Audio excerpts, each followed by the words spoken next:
யாக்கோபை போல நான் போராடுவேன், எலியாவை போல நான் ஜெபித்திடுவேன். விடமாட்டேன் விடமாட்டேன், யாக்கோபை போல நான் விடவே மாட்டேன். விடமாட்டேன் விடமாட்டேன், யாக்கோபை போல நான் விடவே மாட்டேன். யாக்கோபை போல நான் போராடுவேன், எலியாவை போல நான் ஜெபித்திடுவேன். யாக்கோபை போல நான் போராடுவேன், எலியாவை போல நான் ஜெபித்திடுவேன். அண்ணாலை போல ஆலயத்தில் அழுது நான் ஜெபித்திடுவேன். அண்ணாலை போல ஆலயத்தில் அழுது நான் ஜெபித்திடுவேன். என் துக்கம் சந்தோஷமாய் மாறுவரை ஜெபித்திடுவேன். என் துக்கம் சந்தோஷமாய் மாறுவரை ஜெபித்திடுவேன். இந்த நாளிலே நமக்கு கொடுக்கிற வேத வசனம் என்னவென்றால், சிலர் விசுவாசத்தை விட்டு விலகி போவார்கள். சிலர் விசுவாசத்தை விட்டு என்ன செய்வாங்களா, விலகி போவார்கள். அப்படிப்பட்ட விசுவாசத்தை விட்டு விலகி போகிற சிலரை நாம் பார்ப்போம். ஏன் அவர்கள் விலகி போகிறார்கள், போகிறதுக்கு காரணம் என்ன, அப்படி போகலாமா போகக்கூடாதா, அப்படி போகிறதுனால நமக்கு என்ன, இன்னைக்கு அதுதான் நம்ம சிந்திக்க போகிறோம். சிலர் விசுவாசத்தை விட்டு விலகி போவதை போல நம்ம யாரும் என்ன செய்யக்கூடாது, போகக்கூடாது. 1 தீமோத்தேயுவின் புஸ்தகம் 4வது அதிகாரம் 1வது வசனத்தை வாசித்து பாருங்க.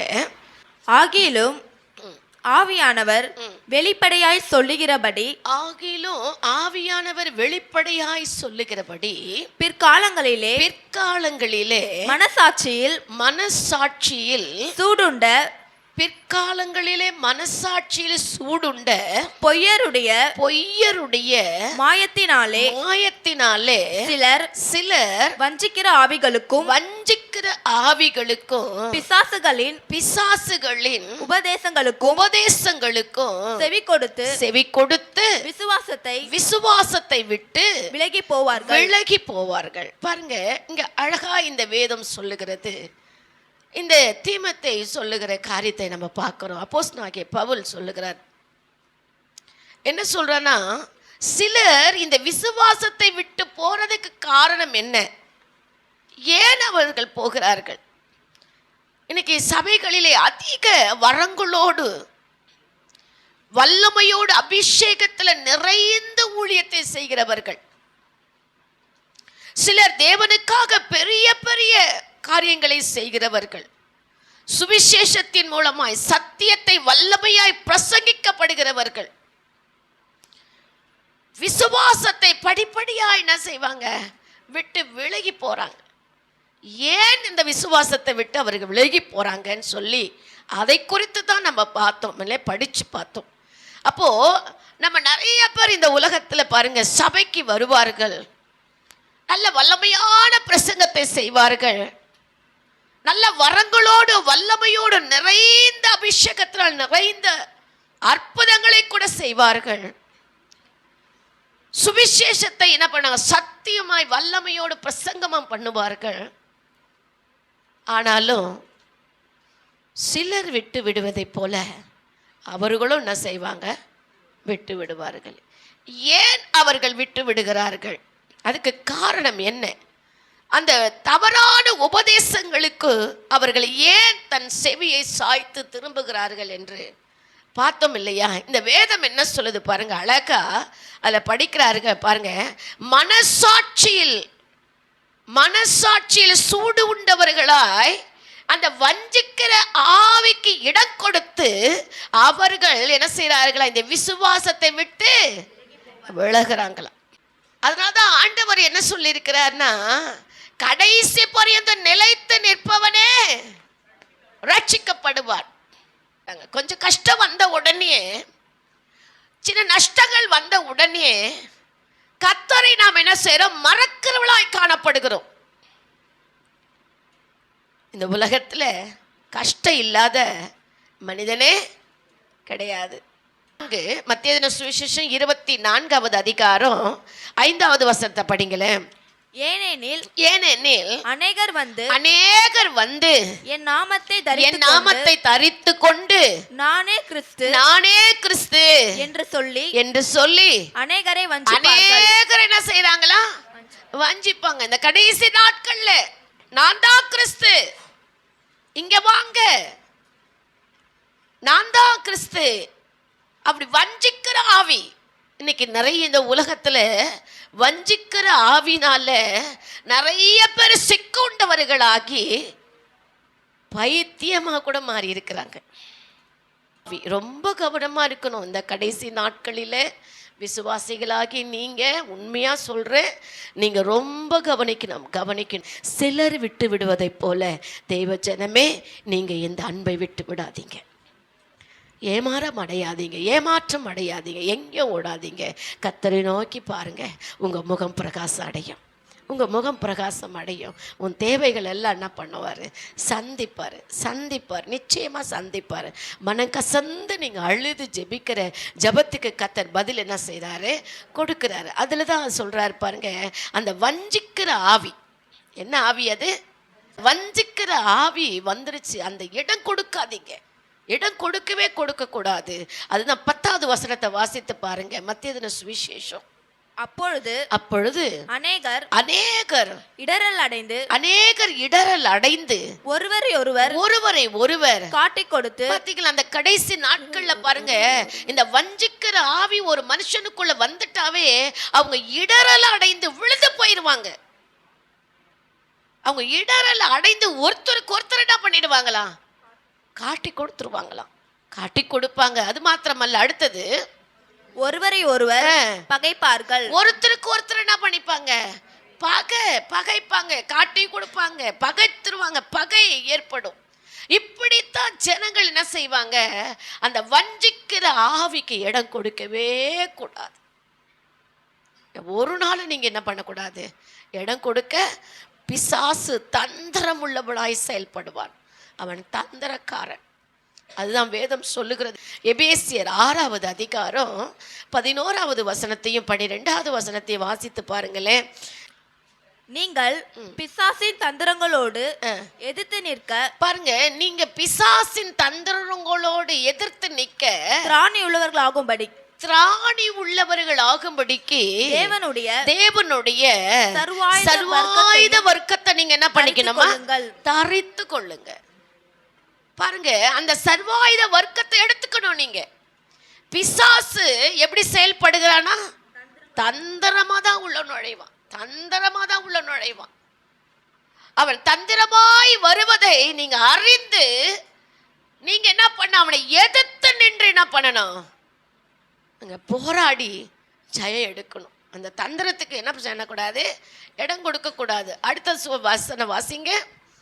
ஏனெனில் மாம்சத்தோடும் ரத்தத்தோடும் அல்ல, துரைத்தனங்களோடும் அதிகாரங்களோடும் இந்த பிரபஞ்சத்தின் அந்தகார லோகாதிபதிகளோடும் வான மண்டலத்துள்ள பொல்லாத ஆவியின் சேனைகளோடும் நமக்கு போராட்டம் உண்டாமா. அல்லேலூயா. எங்கெல்லாம் போராட்டம் பாருங்க, எப்படி போராட்டம். என்ன போராட்டம் உங்க வாழ்க்கையில வந்தாலும் நீங்க என்ன செய்யக்கூடாது? சத்தியத்தை விட்டு விலகி போகக்கூடாது. இந்த போராட்டத்தை கொடுக்கிறது யாரு? பிசாசு. வான மண்டலத்துள்ள பொல்லாத ஆவிகளோடு நமக்கு என்ன உண்டு? போராட்டம் உண்டு. அந்த போராட்டத்துல நம்ம என்ன பண்ணணும்? ஜெயம் பெறணும். ஜெயம் பெறுவீங்களா? நீங்க ஜெபித்தாதான் ஜெயம் பெற முடியும். நீங்க ஜெபிக்கல அப்படின்னு சொன்னா நம்ம யார்கிட்டயோ நம்ம என்ன பண்ணிடணும்? சொல்லிட்டோம், முடிஞ்சிச்சுன்னு நினைக்க கூடாது. அவங்களும் ஜெபிப்பாங்க, நீங்களும் உங்க முழங்கால் என்ன செய்யணும்?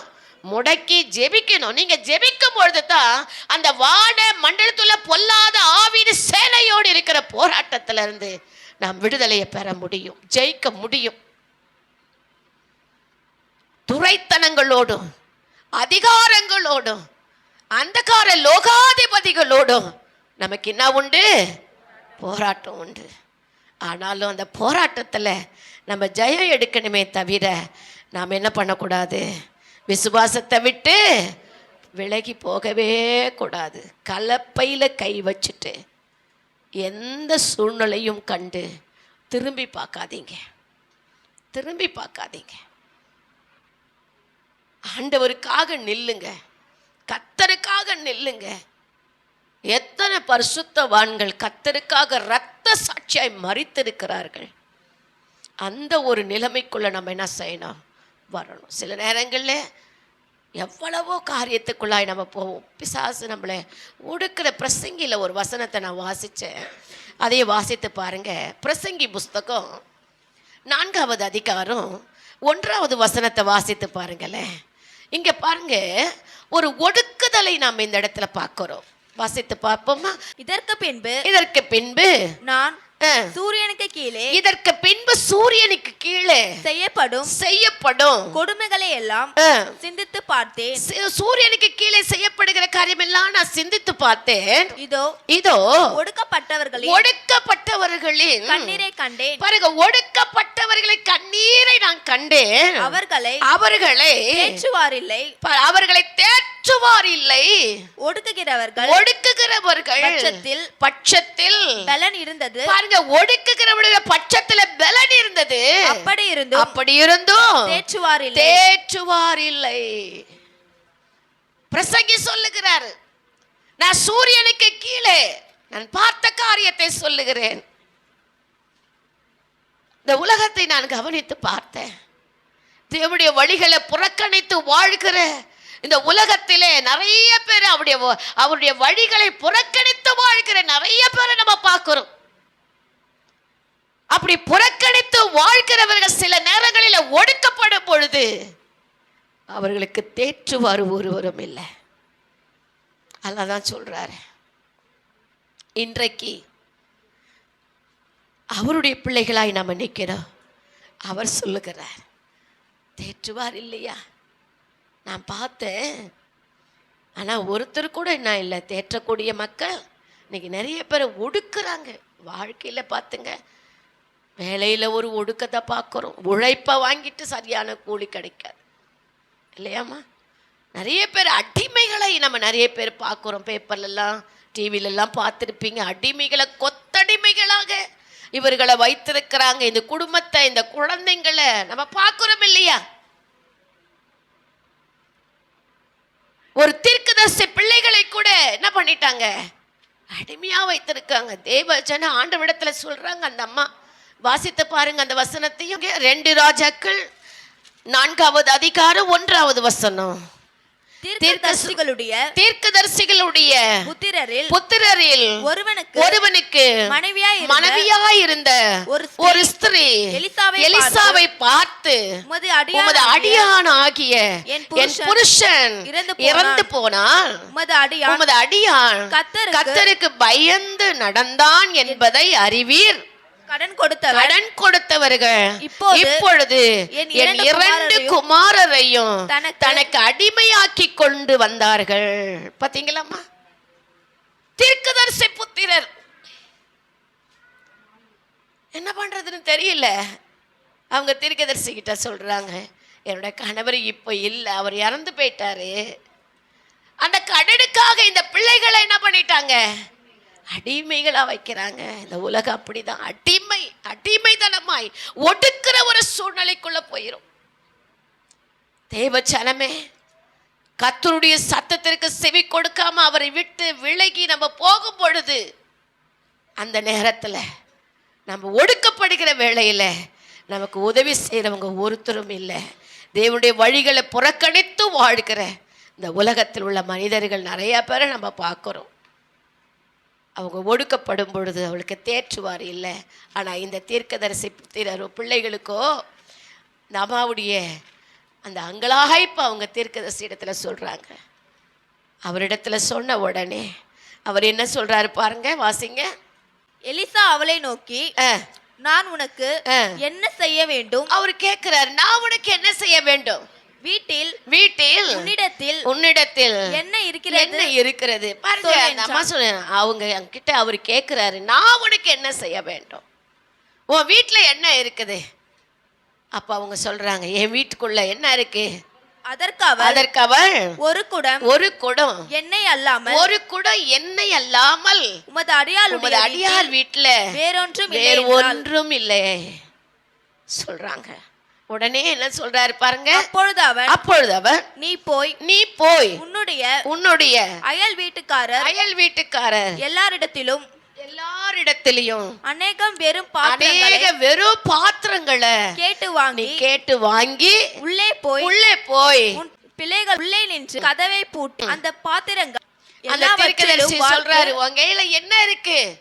எனக்கு ஒரே குடத்துல கொஞ்சம் எண்ணெய் மட்டும்தான் இருக்கு. சரி, பக்கத்து வீட்டுல எல்லாம் போய் பாத்திரத்தை என்ன பண்ணிட்டு வந்து வாங்கிட்டு வா, எல்லாத்தையும் கதவை சாத்து, அந்த எண்ணெய் என்ன பண்ண எல்லா இடத்துலயும் எல்லா குடத்துலயும் வார்த்தை எல்லாம் வாங்கிட்டு வந்த பாத்திரம் எல்லாம் நிரம்பி போச்சு. உடனே சொல்லிட்டாரு, இதை விற்று இந்த கடனை என்ன பண்ணிடு, அடைச்சிடு. அல்லேலூயா, அல்லேலூயா. தேவ ஜனமே, சில நேரங்களிலே ஒடுக்கப்படுகிற ஒரு சூழ்நிலை, அடிமைகளாக நம்மளை வைப்பார்கள். அந்த அடிமைத்தனத்திலிருந்து நம்மளை காப்பாற்றுகிறவர் இயேசு ஒருவர் தான். ஏதாவது ஒரு விதத்துல நீ ஒடுக்கப்பட்ட ஒரு சூழ்நிலைக்கு இல்லையா? பிரசங்கி சொல்றாரு, நான் சூரியனுக்கு கீழே பார்த்த காரியங்கள், இந்த ஜனங்களுடைய கண்ணீரை துடைக்க ஒருத்தருமே இல்லை, அவங்க ஒடுக்கப்படுறாங்க. அதுதான் வசனத்துல வாசித்து பாருங்க. சங்கீதம் 86:17 வசனத்தை வாசிங்க. கர்த்தாவே, நீர் எனக்கு துணை செய்து என்னை தேற்றுகிறதை என் பகைஞர்கள் என்ன செய்யணும்? கண்டு வெட்கப்படும்படிக்கு எனக்கு அனுகூலமாக ஒரு அடையாளத்தை என்ன பண்ணணும்? காண்பித்தருளும். தாவீது ஜெபிக்கிறார், ஆண்டவரே, இந்த ஒடுக்கப்படுகிற சூழ்நிலையில எனக்கு நீர் உதவி செய்த ஒரு அடையாளத்தை இந்த ஜனங்கள் பார்க்கணும், காண்பியும். நீங்க கேட்கலாம், தாராளமா கேட்கலாம் ஆண்டவரிடத்துல. அவருடைய பிள்ளைகளாய் நீங்க நிக்க பொழுது, ஆண்டவரே, இந்த விஷயத்துல நான் ஒடுங்கி போறேன்ப்பா, நான் ஒடுக்கப்பட்ட ஒரு சூழ்நிலைக்குள்ள நிக்கிறேன், எனக்கு ஒரு அடையாளத்தை காண்பித்து என்னை நிலை நிறுத்தி வைங்கன்னு சொன்னீங்கன்னா கண்டிப்பா கர்த்தர் என்ன பண்ணுவாரு? செய்வாரு. ஏசாயா தீர்க்கதரிசன புஸ்தகம் 51:3 வசனத்தை வாசித்து பாருங்களே. கர்த்தர் சீயோனுக்கு ஆறுதல் செய்வார், அவர் அதன் பாழான ஸ்தலங்களை எல்லாம் கர்த்தர் சீயோனுக்கு ஆறுதல் செய்வார், அதுல பாழான ஸ்தலங்கள் எல்லாம் தேர்தல் அடைய செய்து அதன் வனாந்தரத்தை ஏதேனை போலவோ அதன் அவாந்தர வெளியே கர்த்தரின் தோட்டத்தை போலவோ ஆக்குவார். சந்தோஷமும் மகிழ்ச்சியும் துதியும் கீத சத்தமும் அதில் உண்டாயிருக்கும். அல்லேலூயா. கர்த்தர் அந்த ஒடுக்குதலுக்கு கர்த்தர் நீதி நியாயத்தை செய்து துதியின் சத்தத்தை கர்த்தர் கேட்க பண்ணுகிற தேவனாயிருக்கிறார். அல்லேலூயா, அல்லேலூயா. ஒடுக்கப்படுகிறீங்களா? சத்தியத்தை விட்டு விலகி போகாதீங்க. சிலர் விட்டது போல, விசுவாசத்தை சிலர் விட்டது போல நீங்க என்ன பண்ணாதீங்க, விடாதீங்க. விசுவாசத்துல நிலைத்திருங்க. எந்த சூழ்நிலை உங்க வாழ்க்கையில வந்தாலும் விசுவாசத்துல நிலைத்து நில்லுங்க. ஸ்ட்ராங்கா உறுதியாயிருங்க. கண்டிப்பா கர்த்தர் உங்களுக்கு உதவி செய்வார், ஆறுதல் செய்வார். ஒடுக்கப்படுகிற நேரத்துல ஆறுதல் செய்வார். அடிமைகளான ஒரு சூழ்நிலைக்குள்ள போகும் பொழுது உங்களை மீட்டு வெளியே கொண்டாந்து உங்களை தலை நிமிர செய்து உங்களை அழகுபடுத்துவார். ஆசீர்வதிக்கிற தேவன், அழகுபடுத்துகிற தேவன், தேவைகளை சந்திக்கிற தேவன். நம்முடைய தேவன் பெரியவராயிருக்கிறார். அவர் சித்தம் இல்லாம நமக்கு எதுவுமே செய்யாது, நடக்காது. ஜெபம் பண்ணுங்க. நீங்கள் ஜெபித்த அநேக காரியங்களை பெற்றுக்கொள்ளலாம். யாத்ராக புஸ்தகத்தில் பாருங்க, அவர்கள் எகிப்தியர்கள் இஸ்ரவேல் மக்களை அடிமைகளாய் ஒடுக்கினார்கள். யாத்ராக 1:11 அவர்கள் என்ன பண்ண, சுமக்கிற வேளையிலே அவர்களை ஒடுக்கினார்கள். அதற்குனே கர்த்தர் என்ன பண்ணாங்களாம், ஒரு விசாரணைக்காரனையே வச்சுட்டாங்களாம். பாருங்க, கவனிக்கிறதுக்கு. அவங்க ஒடுக்கிற வேலை வாங்குறாங்க, அந்த அளவுக்கு கஷ்டப்படுற மாதிரி ஒரு வேலை. நிறைய நேரங்களில் நிறைய பேர் சொல்லுவாங்க, ஐயோ என் தலையெழுத்தா, நான் இப்படி கஷ்டப்படுறேனே, என் பிள்ளைங்க சரியா இருந்தா, என் கணவன் சரியா இருந்தா, என் மனைவி சரியா இருந்தா, ஒவ்வொருத்தரும் ஒவ்வொரு விதமான எந்த ரூபத்துல யாரு கஷ்டப்படுறாங்களோ, ஆண்டவரே எனக்கு ஏன் இந்த காரியம், எனக்கு ஏன் இந்த நிலைமை, ஏன் இந்த பாடு. சில நேரங்களிலே இந்த காரியத்தை அவரே கூட இஸ்ரவேல் ஒடுக்குவதற்கு தேவனே அனுமதித்தாராம். பாருங்க, அந்த இஸ்ரவேல் ஜனங்கள் எகிப்திலே அடிமைகளாக ஒடுக்கப்படுவதற்கு கர்த்தரே அனுமதித்தாராம். ஏன் அனுமதித்தார்? ஏன் அனுமதித்தார்? அவர்கள் ஒழுக்க நெறி தவறினவர்களாயிருந்தாங்க. விக்கிரகத்தை விட்டு அவங்க வெளியே வரணும் என்பதற்காகவும், எகிப்தியர்கள் இஸ்ரவேலிலே அற்புதத்தை கண்டு அவரை மகிமைப்படுத்துவதற்காகவும், தம்மிடத்தில் அதிகமாக அன்பு காட்ட வேண்டும் என்பதற்காக சில நேரங்களிலே நம்மளை ஒடுக்குவதை கூட கர்த்தர் என்ன செய்கிறாரு, இடம் கொடுக்கிறாரு. ஜனங்கள் நம்மளை ஒடுக்க பார்க்கிறார்களா?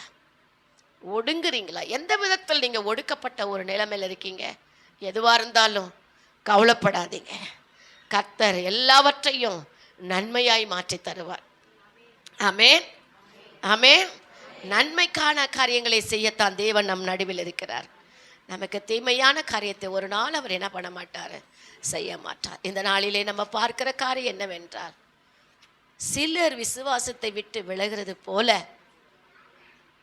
வஞ்சிக்கிற ஆவிக்கு இடம் கொடுத்து உங்களுடைய விசுவாச வாழ்க்கையை விட்டு என்ன பண்ணாதீங்க, விலகி போயிடாதீங்க. ஏமாற்றம் அடையாதீங்க, ஏமாந்து போகாதீங்க. சூரியனுக்கு கீழே நான் கண்ட காரியத்தை பார்த்தேன். ஜனங்கள் என்ன பண்றாங்க, ஒடுக்கப்படுறாங்க. அந்த ஒடுக்கத்தினால அவர்கள் என்ன செய்யறாங்க, என்ன பண்றதுன்னே தெரியல, அங்கலாய்க்கிறாங்க. ஆனா அவங்களை தேற்றுவாருக்கு ஒருவரும் இல்லை.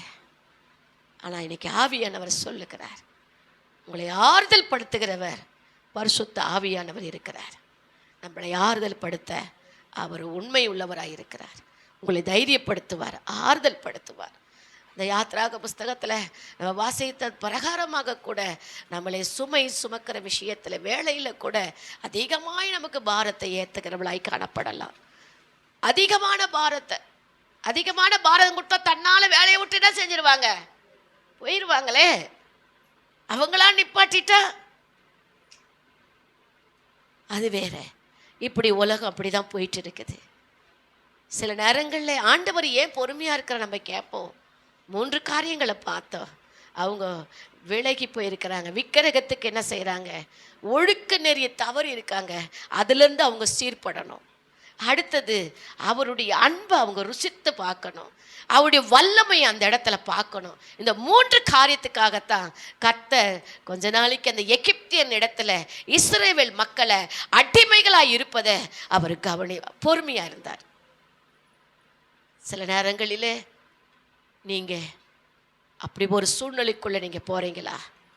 அதே இடத்துல ஒடுக்கப்பட்ட அந்த இடத்துல உங்களை அதிக பாரத்தை வலியும் வேதனையும் கொடுத்த அதே இடத்துல தேவன் உங்களை உயர்த்துவதற்காக கூட சில காரியங்களை அனுமதிப்பார். பொறுமையோடு இருந்து ஜெயத்தை பெற்றுக்கொள்ளுங்க, தைரியமாயிருங்க. கர்த்தர் உங்களுக்கு அற்புதங்களை என்ன பண்ணுவார், செய்வார்.